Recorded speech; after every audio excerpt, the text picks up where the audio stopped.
ஹரே கிருஷ்ணா. இப்போ நம்ம எங்கே இருக்கோம்னா பிருந்தாவனம். ஆக்சுவலி இதை பிருந்தாவனம் தான் சொல்லணும், நாட் பிருந்தாவனம். பட் தமிழில் நம்ம பிருந்தாவனம் சொல்கிற வழக்கம். பிருந்தா அப்படின்னா துளசி, வனம்னா காடு, பிருந்தாவன் இது எங்கே இருக்குன்னா உத்தரப்பிரதேஷில் இருக்குது. நிறைய பேர் பெங்களூர் பிருந்தாவன் கார்டனோட தப்பர்த்தம் பண்ணிப்பா. ஸோ இது வந்து இந்த மதுரான்னு சொல்கிறோம்ல, அது பக்கத்தில் இருக்கிற பிருந்தாவனம். கிருஷ்ணர் வந்து நிறைய லீலை பண்ண இடம்.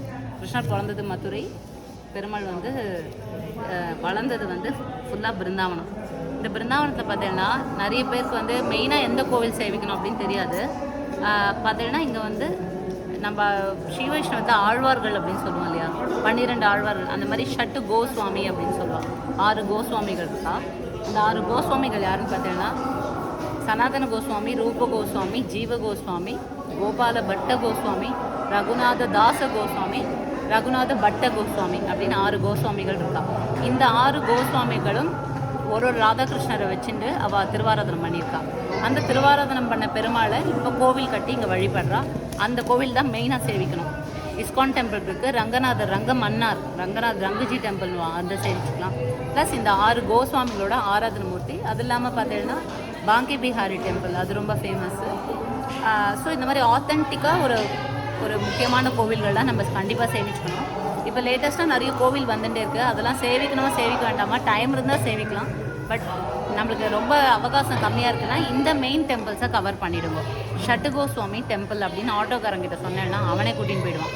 இதில் வந்து பார்த்தீங்கன்னா சனாதன கோஸ்வாமியோட ஆராதன மூர்த்தி வந்து ராதா மதன் மோகன், ரூப கோஸ்வாமியோட ஆராதன மூர்த்தி பார்த்திங்கன்னா ராதா தாமோதர்.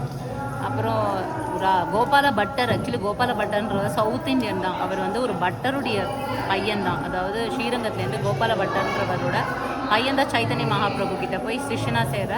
அவரோட மூர்த்தி பார்த்தீங்கன்னா ஷாலை கிராமத்தில் ஸ்வயம்புவாக அவதரித்த ராதாரமன். அங்கே வந்து பார்த்தீங்கன்னா ராதைக்கு ஒரு ஸ்தானம் தான் அந்த ராதாரமன் பெருமாள் ஸ்வயம்பு மூர்த்தி.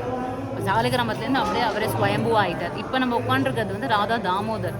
இங்கே வந்து கார்த்திக் மாதம்னு சொல்லுவாங்க. நார்த் இந்தியாவில் வர கார்த்திகை மாதம் வந்து இங்கே வந்து விளக்கில் ஆர்த்தி பண்ணுவோம். அது ரொம்ப விசேஷம். அதுக்கப்புறம் பார்த்தீங்கன்னா இங்கே வந்து பார்த்தீங்கன்னா கோவர்தன் ஷீலான்னு ஒன்று இருக்குது. கோவர்தன் ஷீலானா கோவர்தனத்தில் ஒரு கல் மாதிரி பாறை மாதிரி இருக்கும். அது இங்கே வச்சுருப்பா. அது ஏன் என்ன காரணம் அப்படின்னு கேட்டீங்கன்னா சனாதன் கோஸ்வாமி வயசானதுக்கப்புறம் என்ன பண்ணார்னா டெய்லி கோவர்தன் பரிக்கிரமம் பண்ணிட்டு இருப்பேன். பரிக்கிரமனா பிரதட்சணம் பண்ணுறது. அப்போ ஒரு காலகட்டத்தில் ஒரு வயசான உடனே கிருஷ்ணர் என்ன சொல்கிறார், பெருமாளே வந்து சொல்கிறார், உனக்கு ரொம்ப வயசாகிடுது, நீ இனிமேல் பிரதட்சணம் பண்ணாத, உன்னால் தள்ளாமல் வந்துடுது அப்படின்னா.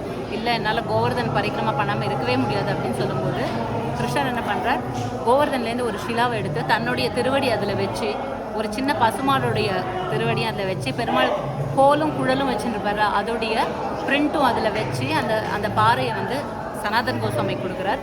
கொடுத்துட்டு நீ இதை 4 தடவை பிரதட்சணம் பண்ண அந்த கோவர்தன் பரிக்கிரமா பண்ணதுக்கு ஈக்குவல் அப்படின்னு சொல்கிறார். இப்போ இந்த கோவிலில் பார்த்தீங்கன்னா அதை வச்சுருக்கா, அந்த பாறை மாதிரி இருக்கும் இல்லையா, கோவர்தன் ஷீலா அங்கே வச்சுருக்கா. அதை நான் வீடியோவில் காமிக்கிறேன்.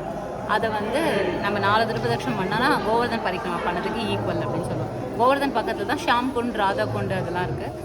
இன்னொரு வீடியோவில் அதை போடுறோம். ஸோ பிருந்தாவனத்துக்கு வரும்போது நீங்கள் இந்த வீடியோ வந்து இன்ஃபர்மேஷனாக வச்சுக்கோங்க. ஏன்னா நிறைய பேருக்கு பிருந்தாவனத்தை வந்துட்டு என்ன கோவில்கள் மெயினாக போகுதுன்னு தெரியல. இந்த கோவில்கள்லாம் கண்டிப்பாக நீங்கள் பிருந்தாவனம் வந்து கவர் பண்ணணும்.